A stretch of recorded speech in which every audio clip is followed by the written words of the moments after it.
Good morning, everyone. We welcome you to our Sunday morning roundtable discussion with our subject today on probation after death.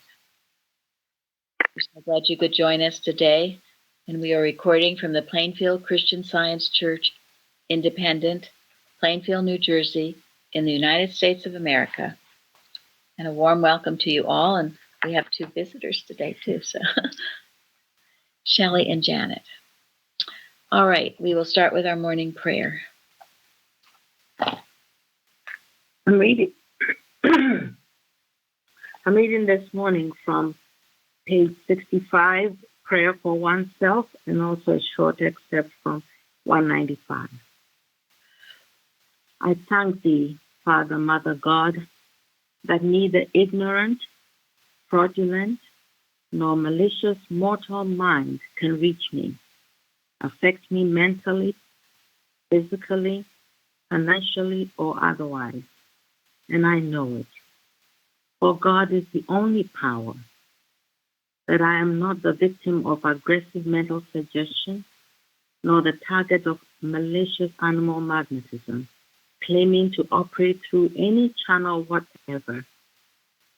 But I am the blessed, legal child of God, spiritual, immortal, all harmonious, perfect, happy, healthy, pure, sinless, free, and fearless, and diseaseless, and deathless, expressing the substance of all good. Hold yourself constantly and consciously under God's eternal law of blessing, of happiness, harmony, health, peace, joy, power, progress, protection, abundance. There is no other law, only a contrary mortal mind lie, which you are awake and alert to and not under. Probation, progress, goes on until there is no life, substance, or intelligence in matter. Very clearly. It's beautiful. Thank you. Okay, the watching point. Watch number 53. Watch lest you strain at a gnat and swallow a camel. Matthew 23:24. Or try to eliminate the little unpleasant phases of mortal existence while you swallow or accept mortality as a whole because of the side it presents that seems good. To believe in good apart from God is as much a belief in mortality or a mind apart from God as to believe in evil. The belief that mortal existence has a good side breeds the belief that it has a bad side, just as a camel's stall might breed gnats. You will have gnats, therefore, as long as you keep a camel. How useless to strain to kill the gnats and swallow or retain the camel, because the gnats will breed faster than you can kill them. The rule in science is to seek the destruction of error and falsity, because God does not like it, and not because we don't like it, since all materiality is offensive to Him, whereas when we start in our work in science, we dislike only parts of it. Thank you. Okay, comments on that. Well, where it says the rule in science is to seek the destruction of error and falsity because God doesn't like it. It just any error, any time that I'm thinking other than what I should be, I have to remind myself that this is an offense against God. And that, I'm dishonoring God, I'm being disobedient, and that really stops me short to get me back on track because it is an offense against God, and all there is to it. Thank you. That's very good. And makes me feel like don't go half-heartedly into something. But if you're gonna get rid of it, get rid of the whole thing, not just the nuts. Very, very good. Yeah. A little bit of error is no good. Mortality is the human mind in thinking it's in control, isn't it? I mean, matter's not intelligence, it's the result of mortal thinking. And Mrs. Eddy, tells us until we get rid of both the pains and the pleasures of mortal sense, we're not,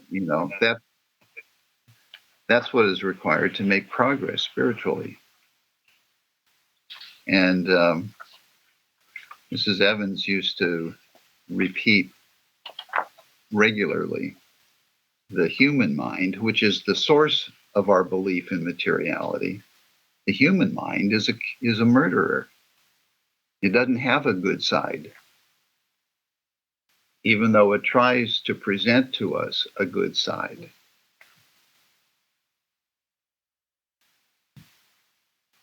Thank you. And the Bible clearly states the carnal mind is enmity against God. And so there you go.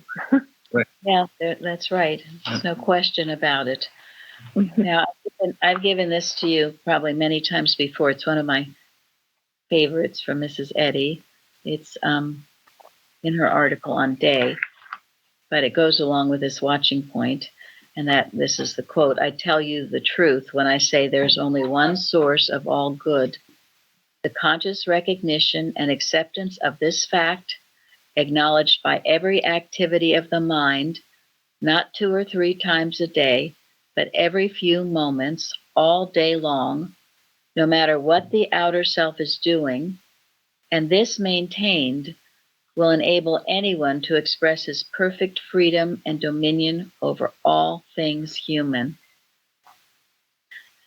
I've worked with this for quite some time now, and it is very true, because you keep bringing anything that's good back to its source, which is God. And that way you can't be fooled thinking that there is good matter or a good side of mortal existence. If it's good, it's from God, period. And to acknowledge this, not just occasionally, but all throughout your day, you are cementing your relationship with God.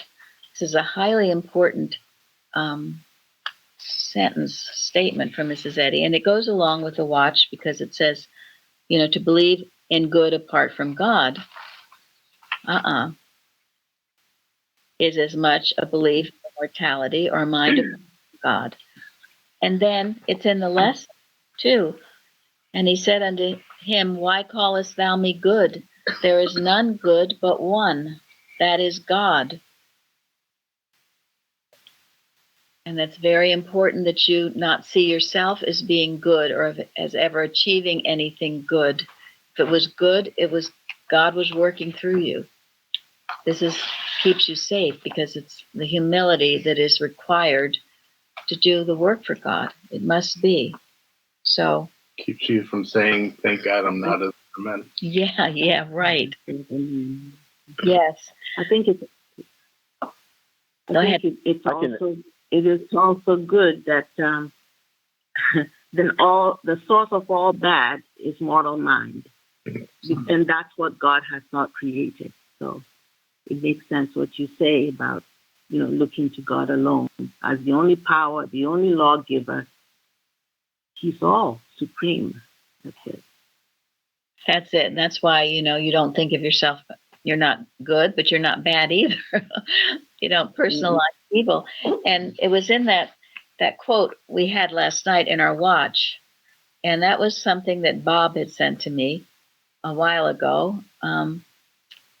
It makes a wonderful watch. But it says that what is the real dragon, right? The real problem is the claim of personality.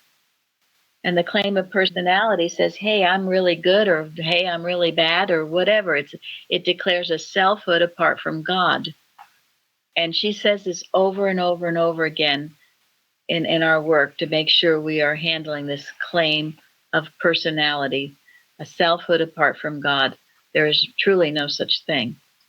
And we have an individuality, which is our expression of God. And that's not good or bad because it's all good, and it's all good because it's all of God. So I'd like to add a little something to that, Mary. You're talking about personality. Mhm. And recently I completed reading the diary of James Gilman. And, Gilman was the artist for Christ and Christmas, and he had to spend a lot of time with Mrs. Eddy. And I had written this down because it was, it really showed the challenge that he had trying to get personality out of the way, because, he was thinking of himself as the artist. And Mrs. Eddy required, had such a high standard for those who were going to work with her and support the cause. And in his diary, he wrote that Mrs. Eddy had told me when I was at Pleasant View substantially as follows: that I might know when I was unconsciously getting into the toils of animal magnetism by watching the state of my thought. If I thought it to be of the self-satisfied order, pleased with my progress generally, the pleased at nothing, self-complacent thought, I might then know that I was astray. But that when I found myself in a sense of patient meekness and humility, dissatisfied with personal sense, and willing to do anything for the sake of Christ, I could then be reasonably sure that I was in the way of health and wholeness. that is beautiful. Thank you very much, Tone. You found a lot of really good things from that. And it was years ago that I read it. I really should read it again because it has so many gems. Oh my gosh, she even said to him when the whole project was done, she said, I couldn't understand why I was led to do so much work with you, but I realized that you are going to be of great importance to Christian Science, something like that. I've got it's quoted on the website, but I would recommend, I really would. It's the reminiscences, the recollections of Mary Baker Eddy by James Gilman. It's an excellent look into what I would say, just as I hate to say, like an average man, who's not a mental worker, who had to go and get purified and be fitted to do the work with her. Thank you. Yes. But could I say something about that? Sure, go ahead. I just wanted to say that this is a really important thing for me right now to hear, because this is one of the reasons I think that people who see themselves as artists or have been given this work have perhaps problems selling work, because the feeling of personality has to be overcome. And this is what I guess Gilman in his work was able to do, which is why there was this ability to reach what Mary Baker Eddy wanted him to do. Thank you very much. Very good point. Yes. Yeah, whatever you. And I don't think it's just artists, though. Other people too. They think they know it. Oh yeah, I know all that. All of this. I think in all of these things we have to deflate self. Well, most definitely, it's not just a matter of artists, or it's everywhere and everything. It applies to everything. It applies to every possible career anybody could ever have. And when you see the gift that you have, the talent that you have, or the skills that you have, as given to you by God, and to be used in God's service, that is, as He directs, to bless mankind, you can't lose it. And it can't be misused. And it can't be wasted. And it can't be full of mistakes. I mean, we all make mistakes, but you can learn from the mistakes when you recognize that your skill is from God and for God. And everything good that you have, as Mary said, if you take it back, if you recognize that it's from God, you can't lose it. You don't have to worry about someone stealing it. Yeah, and if you have a personal sense of it, then you're liable to all kinds of things. And all that we're talking about goes along with this subject, probation after death. One of the articles that Carrie sent me was called Deny Self, and the importance of that as we walk this straight and narrow path, as the lesson brings out, you can't be full of self. And I know right now we are going through a testing time. I hear it on every side with many people, because their healings haven't come right away, whether that is physical or supply or whatever it might be. And the reason is because there's a call to go up higher. And everyone must be willing. This is a straight and narrow way. You can't balk now because, things aren't as easy as perhaps they once were, or you've gone a few months without whatever it is you think you need. You've got to keep walking. You have to keep doing it because it's right. And you will be rewarded eventually. But testing times must come. And whiners are not allowed. Okay? Yeah, if you complaining. whine, you're off the path. And I find it particularly with Christian Scientists lifelong who think somehow they deserve to get everything under the sun with a few snaps of the finger. And that, frankly, is very obnoxious. Go ahead, Florence. No, it's like it has to be quick. That's what I was saying. Yeah. Otherwise, but I've been a Christian Scientist all my life. I know. And I mean, Florence and I, we both say it took us a long time.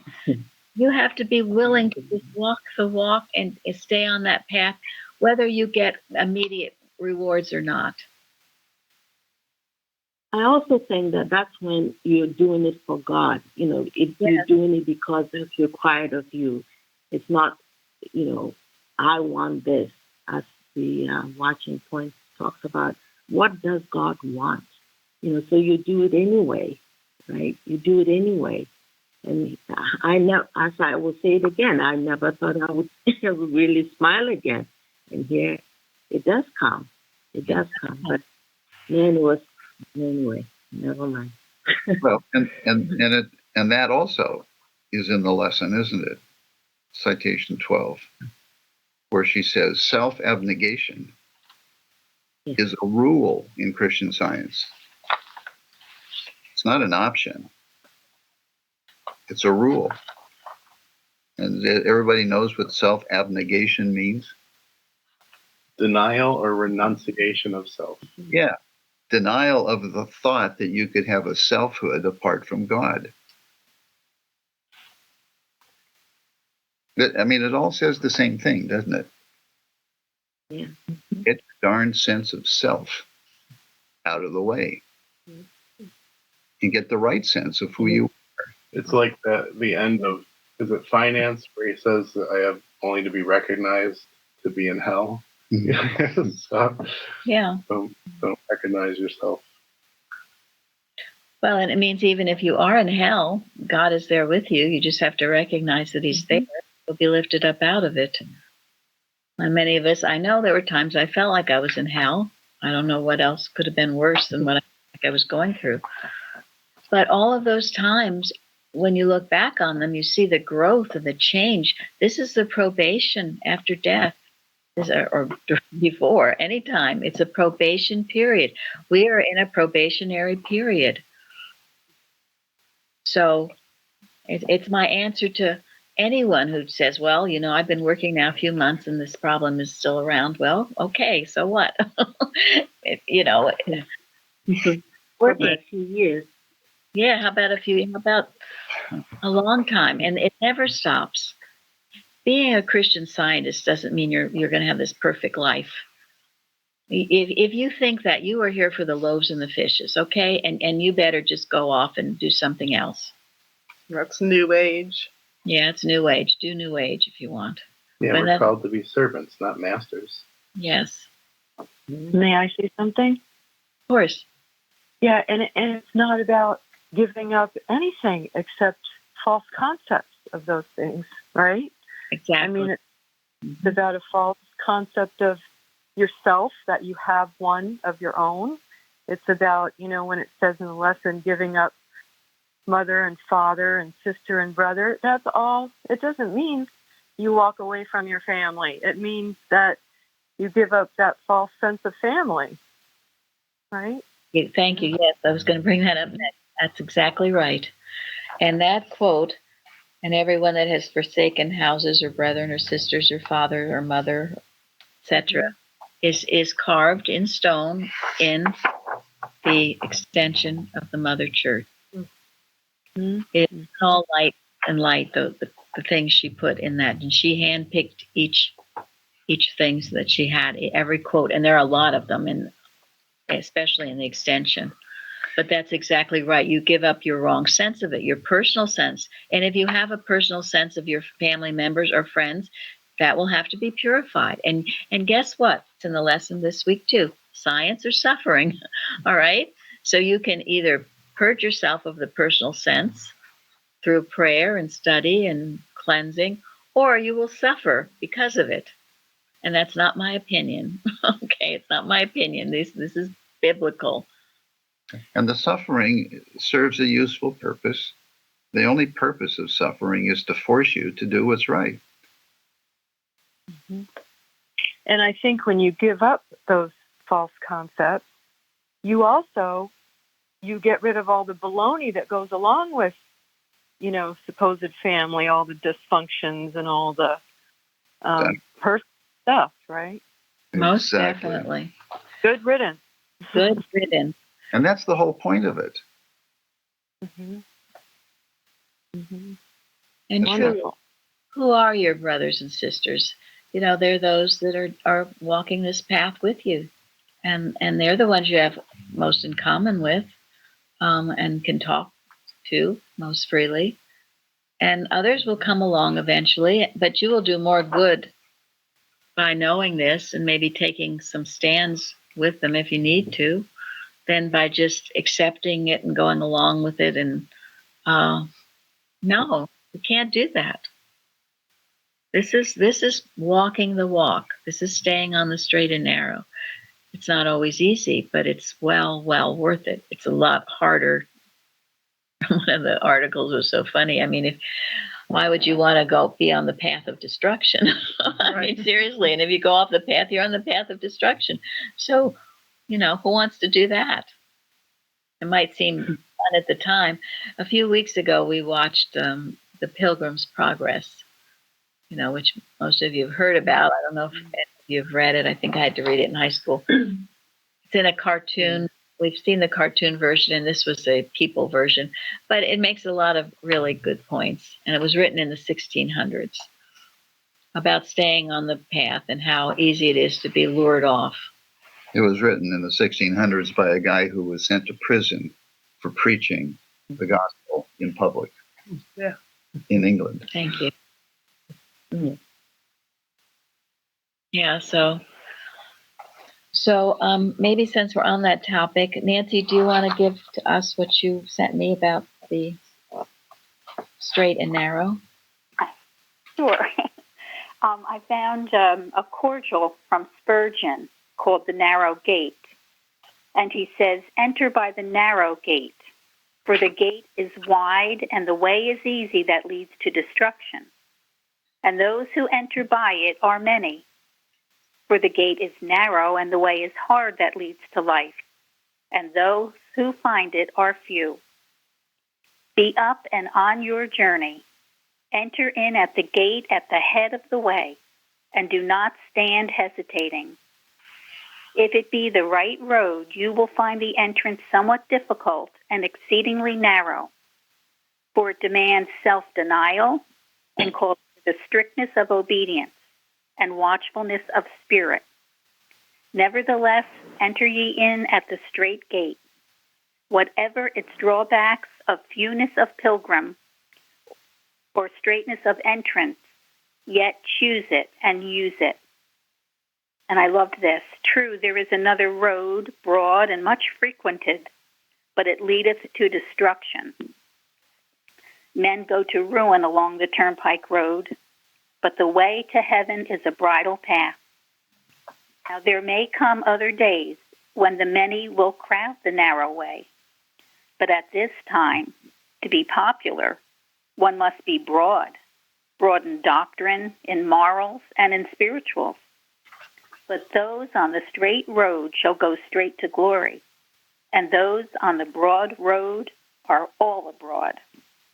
All is well that ends well, and we can afford to be straightened in the right way rather than enlarged with the right way, because the first endeth in endless life, and the second hasteneth down to everlasting death. And then Matthew Henry said, no man in his wits would choose to go to the gallows because it is a smooth and pleasant way, nor refuse to the offer of a palace and a throne because it is a rough or dirty way to it. Yet such absurdities as these are men guilty of in the concerns of their souls. Delay not, therefore, deliberate not any longer, but enter ye in at the strait gate. Knock at it by sincere and constant prayers and endeavors, and it shall be opened. Nay, a wide door shall be opened, and an effectual one. It is true we can neither go in nor go on without the assistance of divine grace, but it is as true that grace is freely offered, and shall not be wanting to those that seek it and submit to it. Conversion is hard work, but it is needful and blessed of God. It is not impossible if we strive. The gate is straight and the way narrow and uphill, but 1 hour in heaven will make amends for it. I love that. Very beautiful. Thank you, Nancy. Yes. And the lesson also says, let patience have her perfect work, right? That ye may be perfect and entire, wanting nothing. So you're on this path. Maybe things are taking a while to work out, but you just keep walking. It will work out if you put God first and just keep purifying yourself. Some of these habits we've had for a long time, these habits of thinking negatively or fearfully or whatever it is, and they require rooting out. And sometimes it's not easy, but it's well worth the effort. Remember, he would say, it said in the Revelations in classes we had years ago, remember your first love? Yeah. And it, so often I have to go back and remember the heaven when I was first healed. And then said, well, that peace and that beauty it's for everybody all the time. To keep remembering and going back and saying, I'm not going to let go and lose that. They'll always get back eventually to that point. They're willing to fight for it. It just gives the strength. Thank you. Yes. Thank you, Craig. Like the allegory says, the mountain horn will call you back to the path. Yes. That's a good one to study and read in miscellaneous writings, the allegory. All the ways to get you off the path. And yeah, some of it is personal sense, wanting you to go help. And of course, we help whomever we can, and we go the extra mile. But if they're rejecting that help or they're just not ready for it, you have to keep going. You can't linger, and or it'll try to take you out as well. Too, yeah. So you do everything you can, walk the extra mile, and you never forget them. They'll always be in your prayers, always. But you have to keep walking. And they'll get what they need. They will get what they need. Remember, you're not God. You don't have to have them in your soup. No. That's what Maybe it's not yours to do. It's not yours? Maybe it's not yours to do sometimes. Yeah. Yeah. And then remember the good you did.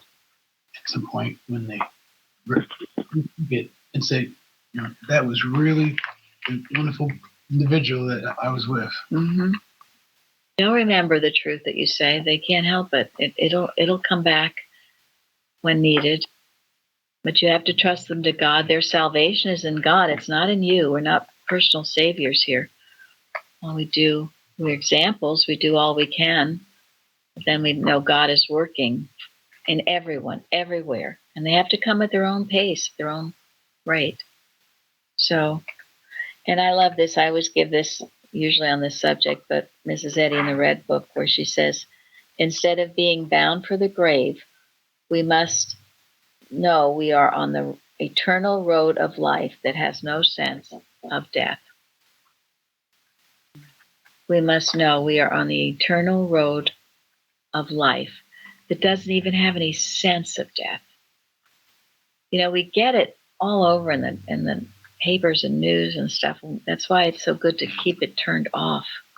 No sense of it. The eternal road of life. It's a beautiful picture. No, there is no sense of death. And we'll keep on going on. And that's it. When it's our time, we can walk out, but not in any horrible way. Not necessary. All right. Jeremy, you want to read the golden text? Revelation. To him that overcometh will I give to eat of the tree of life, which is in the midst of the paradise of God. Thank you. And this is what we've been just talking about, is this overcoming process. One of the articles Carrie sent me says, I cannot keeps us from achieving our divine possibilities in conquering every foe. So think of overcoming. And when these experiences come in your life, whether it's financial or physical or whatever, know you can overcome through Christ, through God, and rejoice in that. It's time for rejoicing because you will grow if you stay on the path. And don't accept the suggestion that you cannot. Yes. Think of the divine possibilities, okay? Stay with that because it is mortal mind that's always telling you, you can't, you won't, it's not happening. But if it's from God, if it's God's will, I can because God can. Thank you. And you can too. All right, Karen, you want to give us what you found in the responsive reading? Yeah, verse 4. For thou hast been a strength to the poor, a strength to the needy in his distress, a refuge from the storm, a shadow from the heat, when the blast of the terrible ones is as a storm against the wall. And I just thought of what's going on around the world too. Seemingly so many innocents. And so I found this from Gill's commentary. For thou hast been a strength to the poor, a strength to the needy in his distress. The people of God who are poor and needy, both in a literal and a spiritual sense, and especially when under afflicted circumstances, in times of desertion, temptation, bodily affliction, and persecution from men, which may be here chiefly intended, to whom the Lord is a strength. He strengthens their hearts and his own grace in them. He sheds abroad his love in their hearts, which makes their mountain to stand strong. He directs them to Christ, in whom is strength, as well as righteousness. He strengthens them by his Spirit, his promises, word, and ordinances. Christ may be more especially meant, and it may refer to the strength and power he will give to his people in the latter days, when a small one shall be a strong nation, when the feeble shall be as David, and the house of David as the angel of the Lord, when they shall have got the victory over the beast, his mark and image. Very beautiful. Thank you. This is what we we need to know. Because the suggestion is we're getting worn down with one thing after the next. But no, we can't be. We're strong in the Lord, and every temptation that comes that we overcome, we become all the more stronger. And He does strengthen the weak, strengthens our hearts.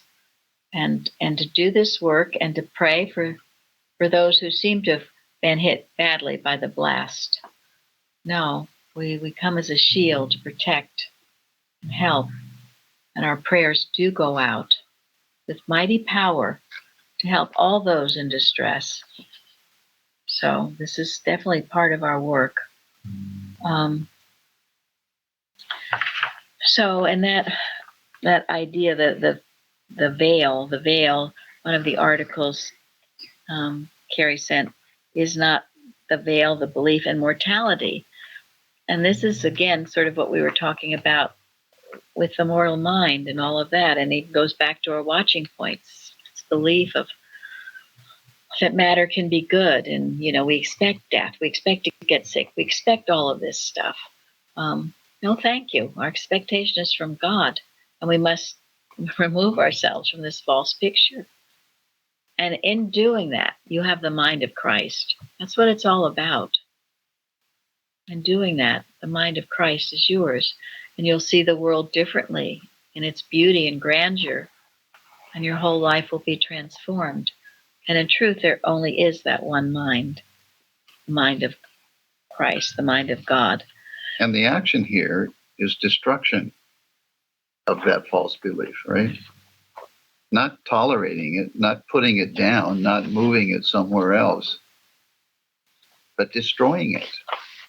And this is the state that we should and can get to. Because it's the destruction of ignorance.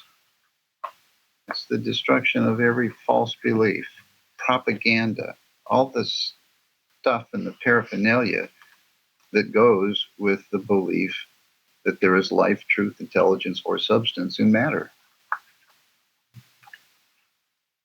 One of the things I'm also just realizing too is that as more I understand about working correctly in the science, these dailies, the dailies, the daily prayer, the rule for motives and acts, and alertness to duty, they've rolled off my tongue for years, but there's so much more significance to them now. I realize they're so powerful, and they take care of so much of what we talk about all the time. And now they mean so much more to me. Just like the members of this church should daily watch and pray to be delivered from all evil, from prophesying. How many times do we prophesy? Well, this is going to happen if I do that, or look what's happening in so-and-so world. Well, they're judging, condemning.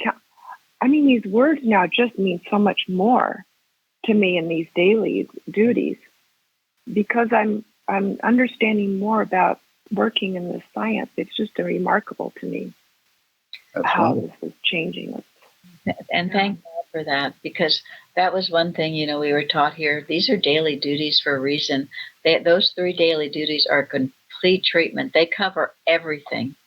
And once you do that, no more not do them than the man in the moon. You just have to do them. They're like, your bread and water. So daily bread. Daily bread. Yes. Thank you, Karen. So important. They are powerful, and they will cover any problem that comes up to you. Just not to forget or neglect your duty to God, your leader, and the mankind. And that's why we handle the aggressive mental suggestions. I'm sick. I'm tired. I don't have enough money. Mm-hmm. Well, all you have to do is start thinking of that, and you will forget and neglect your duty to God, your leader, and mankind. Guaranteed. Okay.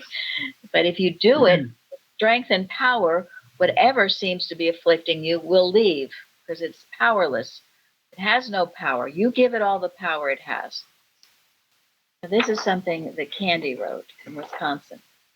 In this week's lesson is a statement from Science and Health. This task God demands us to accept lovingly today. It's a quote. I looked at it and realized that I don't always lovingly accept today. One of the definitions for accept is to value or esteem. How often have I dreaded or reacted negatively to the events, weather, people, or words that came or are to come on a day? To value or esteem lovingly this day requires me to love supremely and to continually see all as He made it, and as the Bible states, He made all and it was good. Therefore, there is or will be nothing to dread or react to negatively. This is a demand and one I know I have to work on. So I thought that was very good. Accept lovingly today. Whatever comes your way, don't think, oh no, not that person again, or whatever you think. Your love is just whoop, out the window. All right, Chardell. With all of this that's happening and working, God is with us. And that's what Jesus, I think, told this parable of the rich man and the poor man Lazarus at the rich man's gate, just looking for crumbs, and he only had a dog to lick his sores. And Jesus said, this parable that I don't know how much you want me to read of it. No, you don't have to repeat what you thought about it. Yeah, and I thought it's very interesting. For me, it teaches about working out my salvation right now. Pay attention to those in need. But we're never depleted by sharing.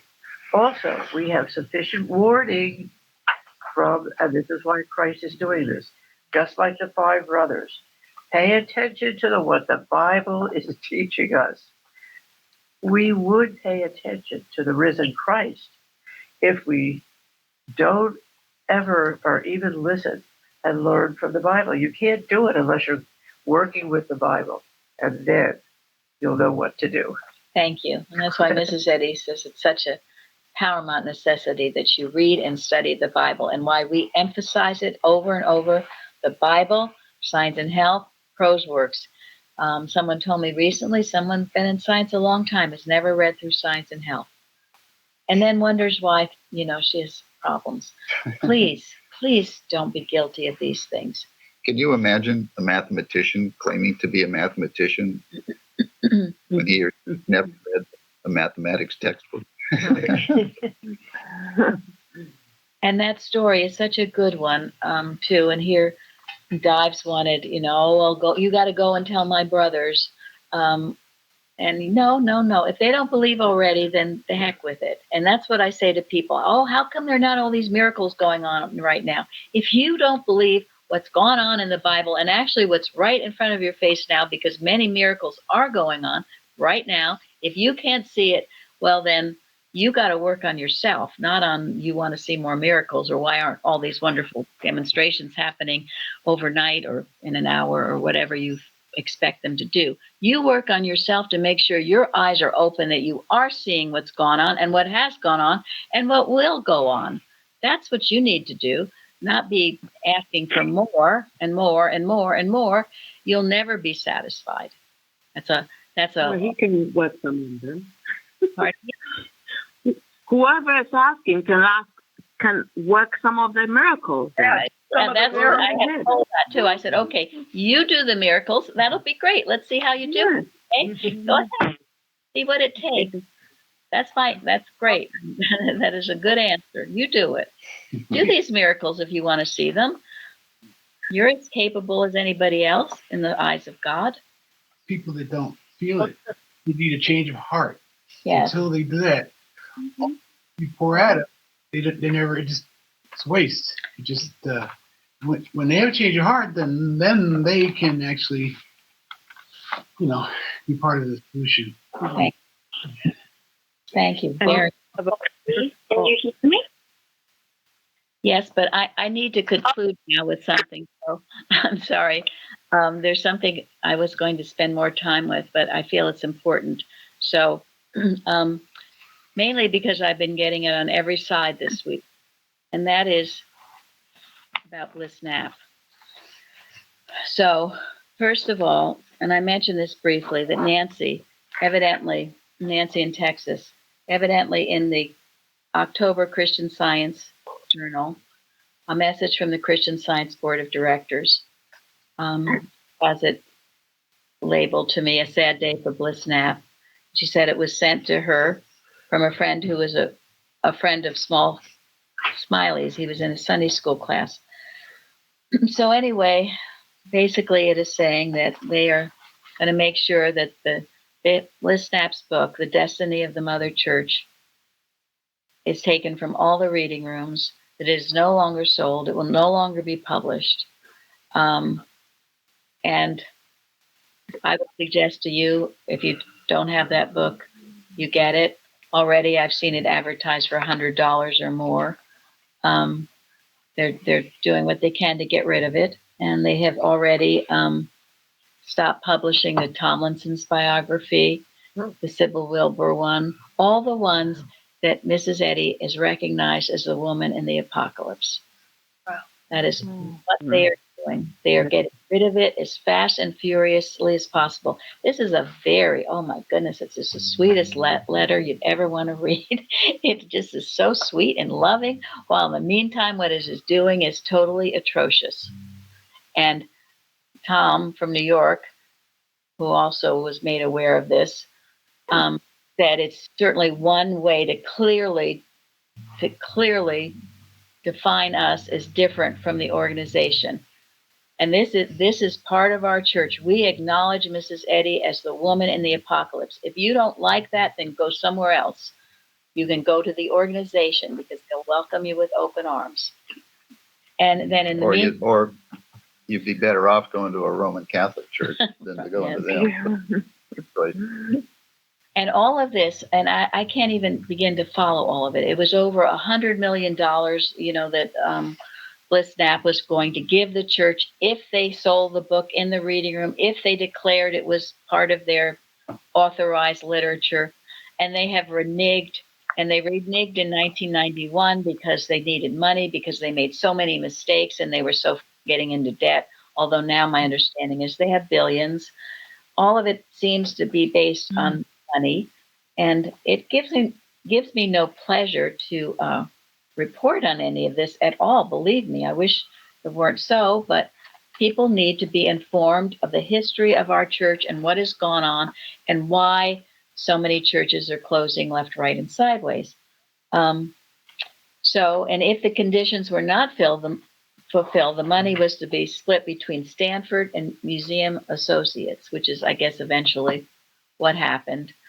But they took as much money of it as they could. Believe me, they did. And we have an interesting article on our website called "The Los Angeles Court Confirms Christian Science Settlement" from the Bliss Knapp's book, The Destiny of the Mother Church. So you can read that. And then also, Carrie found, which I think I would like it on our website, or certainly in our files. I don't know whether we need End Times permission, but the End Time has written, it's very long, Mrs. Eddy's Place, the Christian End Time Center, the 65th anniversary of Mrs. Eddy's Place. Now, we've spoken of Mrs. Eddy's Place. That was a pamphlet put out by, yes, the organization, declaring Mrs. Eddy is the woman in the apocalypse. And they spent a lot of time researching it. They didn't just come up with it. They researched it, and they came upon this. The things that Mrs. Eddy said during her time where she kind of demurred to it was exactly that, demurring to it, because it maybe was not the time then, while she was still here, to say, look who I am. No, she needed that veil of modesty over her. But the time has come, and it was predicted in perhaps, 40 years later. And that's when this pamphlet came out, 40 years later. So they now have taken that away, and they have this new thing. Well, we researched it, and we decided she's not. She's discoverer and founder, but no, those other things are legendary. And also who was behind a lot of this in the 1990s was someone named DeWitt John. And DeWitt John was the teacher of the people in our church who led the battle against Mrs. Evans, and eventually had her excommunicated, her husband, and our church. So I found it interesting that name was there again, because he was the one who really put into practice that the Robert Peel books are the authorized. They're the ones you should read. They're the ones that humanize her. And he, of course, would never suggest she was the woman in the apocalypse. So all this is going on, been going on. Some of you maybe know it and don't care, but all of us here who know it should care and care deeply. And this must continue to see her as the woman in the apocalypse, because she's not just some nice author. She's not just some nice person who did some great things. It's far deeper than that.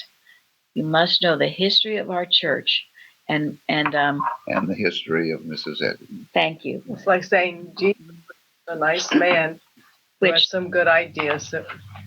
Absolutely. Parallels the Bible, because major prophets, they look for their position in the past. They look for where they talked about their coming. Jesus found his, and numerous others. So Mrs. Eddy found hers. She did, and she said it was up to future generations to determine it. Yeah. This end time is very well written, and everyone should be familiar with it. It's long, but she said when she was questioned it, she sidestepped it. She didn't deny it, and it brings out the difference between sidestepping and denying it. It wasn't the time. So it makes some very excellent points. And as Gary's been saying, this isn't something we should believe that she's a woman in the apocalypse. It is something we should understand. We need to understand. Go ahead. I was 100%. Go ahead. It was because of the next friend suit. Right. And she was, the claim was that, yes, she had made a comment that someone else was the Babylonish woman, and it went on and had this huge court case against her, and she was divinely led to say the things she did. And those quotes can be taken out of context. And I know that the quote-unquote Christian Science Church does that now. They'll use Mrs. Eddy's own words. Yes. But that was divine wisdom for her to say. She said, like, this little old white-haired lady, you think that's the woman of the apocalypse? Like, that's how she would answer it. Yes. And that was to reflect this vicious lawsuit, which was trying to undo all her years of work. So she had to be. She was battling personality. She was. This is the human mind in full bloom. And that is why we say the human mind is a killer. It is out to kill. And it will try to sound as sweet and pleasant as it possibly can to get its way. But you must be smarter than that. And Bliss Knapp was a very smart, intelligent person. He did everything he could to protect what he knew to be right, but they still finagled and I'd like to quote something from his book briefly. So Bliss Knapp quoted from miscellaneous writings. So this is, I think, very interesting. He quotes from miscellaneous writings, page 308. The scriptures and Christian science reveal the way, and personal revelators will take their proper place in history, but not be deified. So my comments, when you read Bliss Knapp's book, some of it's just history. Someone took a train, got off the train, that kind of stuff. And when he's talking about Mary Baker Eddy, it's very benign. Yes. There's nothing outrageous in this book at all. No, it's an extremely benign book. They use that to shut people up. They say you're deifying her, so they'll shut you up. And they've done a good job in some instances. And one other thing is his book, a biography written in 1979 called Bliss Knapp, A Christian Scientist. It's almost, you can't find it due to Jeremy and Carrie. We got the last 2 copies of it that we know of. So you can keep your eyes open if you find that book. I forget who the author is, Hoped or something. Anyway, there's always a reason when they take everything, they don't want you to have it. So it's a good book to look for. So we are in overtime now. We won't be able to end on anything, but think about all of this and We're very happy that you could join us today. And bye for now. Thank you. Thank you. Thank you. Thank you.